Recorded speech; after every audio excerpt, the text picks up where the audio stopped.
Hi, this is Stu from So Wizard Podcast, and I am here today with Erin Lefler, an artist, an illustrator, and a creator. How are you doing today, Erin? I am way happy to be here at the biggest con probably on the East Coast at this point. Absolutely. I see you have many items that are sold out already, so are you having a very successful New York Comic Con? By far, I was not expecting it to go this way this weekend, so I am always happy no matter what. Well, it's great to hear that everything's going really well for you. You have obviously, in addition to your own work that you have here, you've done work for Star Wars, you've done work for Marvel, you've done work for Hot Topic. I'm curious about the last one in particular. What have you done for Hot Topic? So I've got to do some content creation for them and also help them with their merchandising and everything for selling it and all. It was a blast getting to do that. But I love the fact of my job that I get to go and try out different things. So I get to kind of hop around. So I'm currently working with a couple different licenses that are under NDA at the moment where I can't share those. But they're licenses I love and I'm very excited about. So I'm always very appreciative of having those small little moments with places like Hot Topic because obviously it's a nerd store. But I love the fact that it was a stepping stone to kind of get to new things that I haven't done before. That is really interesting. So, of all the characters that you do sketches of, do you have give me a top 5 characters that you love to work on the most? Okay, everyone's gonna laugh because anybody who knows me knows right off the bat I'm gonna say Rapunzel is my girl. She's gonna definitely always be my top girl. I can't pick one specifically from Star Wars. I am a Star Wars girl through and through. My dad showed me my very first Star Wars movie when I was 3 years old, and that was kind of a thing that we bonded over. So anything Star Wars for number 2, I would think. Marty McFly from Back to the Future, because I grew up loving that movie. That's my dad's favorite movie. And I have a personal connection now because I have Parkinson's. So Michael J. Fox is a big personal hero of mine. So doing anything Marty is a very, very special thing to me. See, this is so tricky. I love doing anything with musicians. So that's kind of another aspect to it. Final one. This is tricky. This is actually really tricky. No?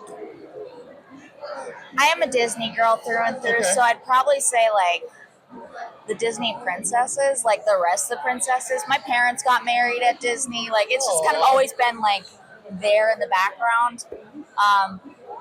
Disney princesses or Captain Marvel, because Captain Marvel is one of my favorite superheroes. She's very strong-willed, and I wish I was that way sometimes. But there was a line in one of her comics that I absolutely adored. Go ahead. I can keep talking. It's cool. That I absolutely adored, which was about always get up, and that was one of those things that I had used as a fuel and a fire for me to get through when I got that Parkinson's diagnosis. So probably I would put her tied with the Disney princesses at number 5. So I am a huge fan of Tangled. Tangled is definitely in my top 3 probably Disney movies of all time, so I'm 100% on board with all the Rapunzel work. I'm glad that was your number 1. Nothing is not predictable. Obviously, you mentioned Marty McFly and Michael J. Fox. You do a lot of promotion for the Michael J. Fox Foundation. Would you like to talk about that at all and the work that you do for them? I would absolutely love to. The Michael J. Fox Foundation, absolutely incredible. Most of the research and trial runs for drugs and therapies and medications for Parkinson's have come about thanks to them. They don't ask for they're not making money. They are a complete grassroots foundation. I think it's absolutely incredible the things that they do. I'm very fortunate since last year to be partnering and working with them. So last few shows I've done, I now have this lovely little fundraiser page that I get to do stuff from. All the money goes to help further that advancement research. And from my perspective, a young onset case of Parkinson's is a very, very rare diagnosis to get. Michael J. Fox was a young onset diagnosis as well. This is actually helping fund to help. They're on the cusp of a cure right now. So this is actually helping to fund that cure for people like me who aren't sure if they're going to have to live with this the rest of their life. So I have nothing but good to say when it comes to them. I'm very happy to get to like work with them and bring more awareness to it. And until there is a cure, I know I'm not always going to be able to have this ability to do this stuff. So I want to use my platform while I can, with the ability I have right now while I can, to help further that, because we need people to advocate for others who don't have the voice to do so. So if I can use my platform to do so and help somebody else out, that just means the world to me. I'm so much more happier doing that than if somebody's buying a print of my work. That is just truly special stuff. That's wonderful to hear that you work so closely with them. Mr. Fox has a new book coming out. Have you pre-ordered it? Have you been able to check out anything on that just yet? I do have the book pre-ordered. Okay. I am probably like the weirdest case with this because his documentary came out like 4 days after I got my diagnosis. Oh, okay. And when I say just kind of like I broke down crying at several points because it's so bizarre to hear somebody that you looked up to and everything talking about experiences with something like that, and they're very similar to what you were going through, and just to hear somebody else like say something that makes you feel like I wasn't crazy this whole time. This is actually a thing was unbelievably bizarre for me. I was like, this is a little weird. This is kind of weird. So it was a very unique experience to have that happen so close together. And every book he's put out since, he just has such a wonderful outlook on it that I'm like, man, I would love to. It's the same thing I always say about Mr. Rogers. Man, I hope the things I do would make Mr. Rogers proud. It's the same exact thing. I hope the way that I choose to handle what I get thrown with Parkinson's would make Michael proud, because I do know Michael at this point now, and Michael's a sweetheart. We've both connected over the fact that we were young onset cases, and like using that in whatever platform you have to make stuff better. So it's one of those things where it's like every single day I look at it, Michael gave me the best piece of advice, one day at a time.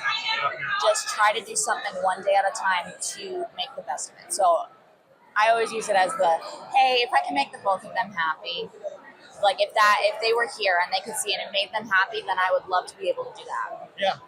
That is the kind of attitude that everybody should have, especially if what I'm doing would make Mr. Rogers and Michael J. Fox happy, it would be a better world if we all lived by that. Oh, yeah. Your table is very busy. I have one final question for you, then I'm going to let you get back to everything. Your Instagram account lists you as I believe, the creator of the drawing board. What can you tell us about the drawing board? So the drawing board was my baby during the pandemic. I love getting to do shows because getting to interact with kids, because I have always been a big advocate for education, especially education towards kids. A lovely thing about cons especially is that usually Sundays are family days. Yes. And you get a lot of little kids coming in here and they want to ask you all these questions because they're like, I want to do what you do. How do you do this thing? Like what schooling do you need for this thing? How do you get to this point? I was that kid at one point. I remember my first con and being able to like go up and talk to them and just like pick their brain. Like, how do you do this thing? What do I need to do? What do I need to learn to get into this?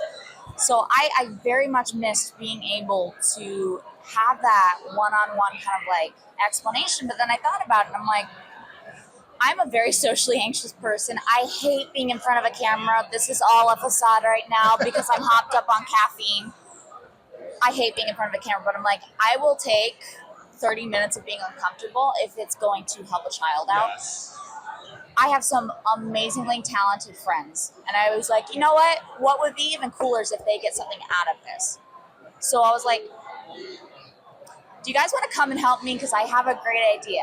I'm like, I don't have to look at the camera this way. I can sketch you while you're telling these kids about what you do and how to get into it and how to handle things like rejection or if people are being competitive with you. Give them healthy ways to understand and get through that. And it just started happening, and it was just so much fun because so many different people that I know in different aspects.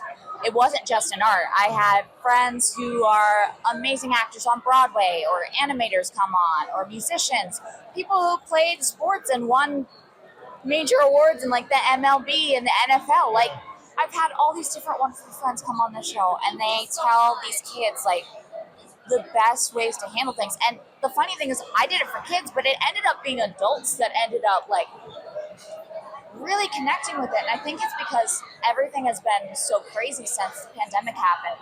We've lost a lot of human connection at times.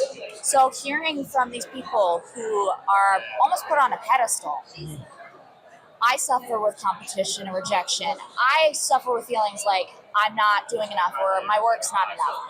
And this is how I choose to handle it. It was one of those things where it's like, I wanted to use my time, and I wanted to use that time being stuck indoors to do something that would at least be a little bit of a help to people.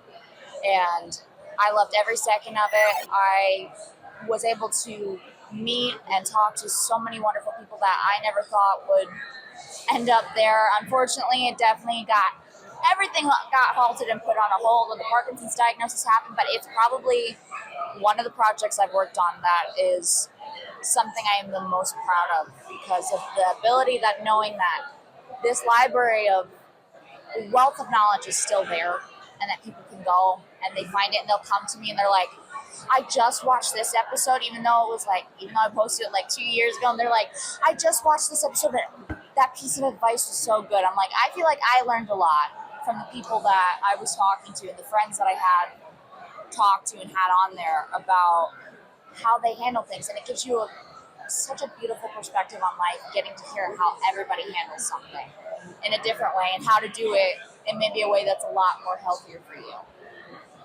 All right, Erin, thank you so much for your time. I know you're very busy today. I want you to get back to all of your fans here. So have a wonderful Sunday at New York Comic Con and take care. Thank you. You too.